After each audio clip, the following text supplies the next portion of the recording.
দেশের বর্তমান পরিস্থিতিতে সুষ্ঠু নির্বাচন কল্পনাও করা যায় না বলে মন্তব্য করেছেন জামায়াতে ইসলামীর আমির ডাক্তার শফিকুর রহমান।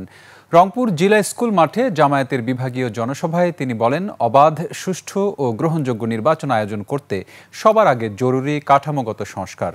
প্রতিনিধিদের তথ্যচিত্রে ডেস্ক রিপোর্ট।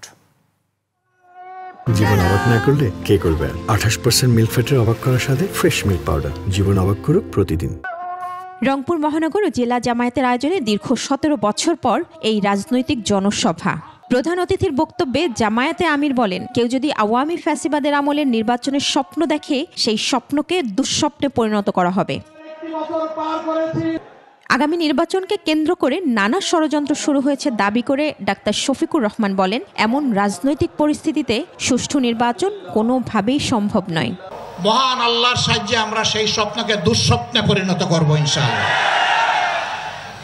এ স্বপ্ন বাস্তবায়ন হতে দেওয়া হবে না, কোনো প্রশাসনিক কু করতে দেওয়া হবে না, ভোট কেন্দ্রে কোনো হস্তান্তর চলবে না, কালো টাকার কোনো খেলা সহ্য করা হবে না। জনতার ম্যান্ডেট নিয়ে যারা ক্ষমতায় যাবে তাদের অভিনন্দন জানাতে জামায়াতে ইসলামী প্রস্তুত রয়েছে উল্লেখ করে দলটির আমির বলেন, জামায়াত ক্ষমতায় গেলে 24-এর ছাত্র জনতাকে বুকে নিয়ে এগিয়ে যাবে। জনগণের ন্যায্য ভোটে যারাই নির্বাচিত হবে, বাংলাদেশ জামাতে ইসলামী তাদেরকে অভিনন্দন জানানোর জন্য এখন থেকে প্রস্তুত।